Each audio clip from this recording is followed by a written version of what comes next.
I don't think y'all truly understand how hard it is to be a Luka Doncic hater nowadays.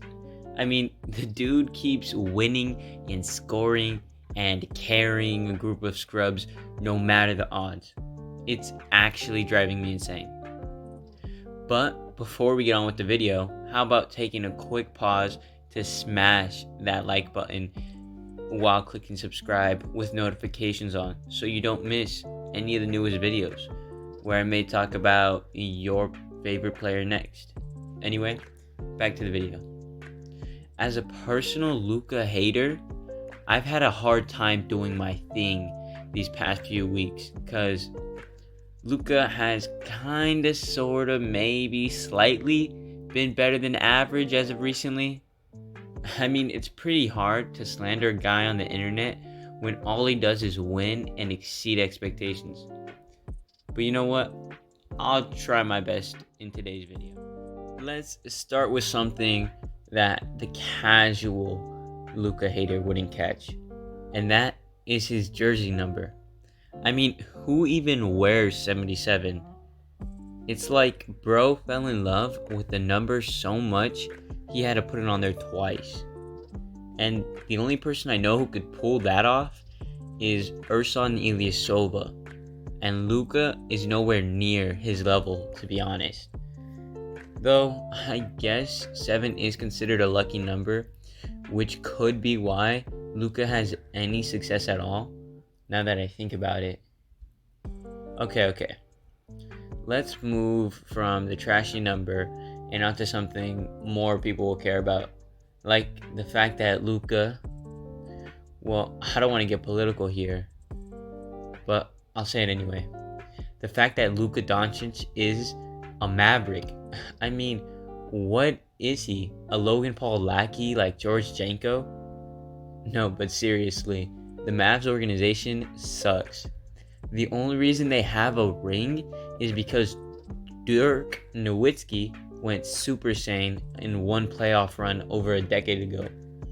And their owner, don't even get me started on Shark Tank scrub Mark Cuban. I mean, that guy wants to be cool and hip so bad, it's kinda embarrassing. Like, bro, you're a white 63-year-old billionaire. Not relatable at all, bro. Alright, sorry I got off topic there. Let's get back to Luka. I haven't even mentioned how Luka compares to his arch enemy, Trae Young. And if you're wondering how this rivalry started, well, let's flash back to June 21st, 2018. The Atlanta Hawks and Dallas Mavericks have agreed in principle to a deal that would send the 3rd pick in the draft from Atlanta to Dallas for the 5th pick and a future first-round pick from Dallas to Atlanta. That decision would unknowingly spark the newest rivalry of the NBA. In their rookie season, not only did Trae Young play more games than Luka, but he also averaged more assists and a higher free throw percentage that year, while both did fail to make the playoffs. Plus, when it came to their sophomore seasons, Trae Young continued to perform better than Luka, because even though Luka's points per game jumped to 28, Trae Young still outdid him by averaging 29.6 points per game that season, and being the first one out of them to reach 9+ assists per game. And don't worry, Trae Young managed to maintain a better free throw percentage than Luka, because he's just nice like that. Both players did make the All-Star team, which is worth mentioning, though Luka was the only one to make the playoffs that year. Let me remind you that it was the bubble season and they lost in the first round. So does that really count as a playoff appearance? I'll leave that for you to decide. Now, in their 3rd year, this is where it becomes obviously clear that Trae Young is better than Luka, as Luka had a down year statistically since his points, assists, and rebounds all were lower than last year, while Trae was able to improve on his assists and field goal percentage. Trae being better than Luka is really seen when we reach the 2021 playoffs, as not only did Luka lose in the first round, but he also blew a 2-0 lead to the Clippers that year. While on the other side of the spectrum, Trae Young had one of the best first playoff runs for a young star, as he'd become the villain of New York by beating the Knicks in 5 games in the first round. And in the second round, he had his ragtag squad upset a heavily favored Sixers team that had Ben Simmons, Tobias Harris, and Joel Embiid. Though their magical postseason would come close as the Bucks destroyed them in the conference finals, but that's besides the point. Meaning that Luka would have a postseason record of 0-2, while Trae Young had a postseason series record of 2-1 at the end of their junior year. And now, into their 4th seasons, Trae Young would finish the year with more assists, less turnovers, and a higher field goal percentage than Luka.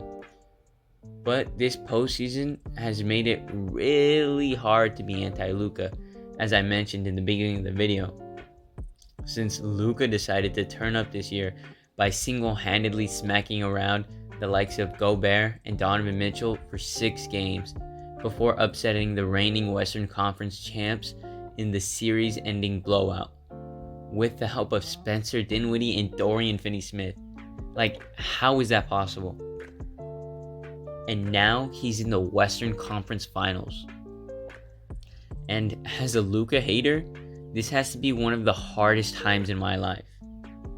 So, I just wanted to make this video and put it out there for other Luka haters like me, to tell them to stay strong during these trying times, and that there is light at the end of the tunnel. I promise you.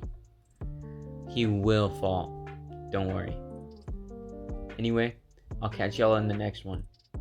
Later. P.S. Quick disclaimer. This is all satire, guys. Come on. I mean, half the points I made were like stupid. Really? Don't take any of this seriously. I just had to be a funny video, because Luka's one of the most loved guys in the league. So, he has to have haters. So, this is just like kind of making fun of what they think, Anyway, just wanted to put that out there in case any of you guys took this literally, which is not supposed to be. Okay, that's it. I'm done. Bye.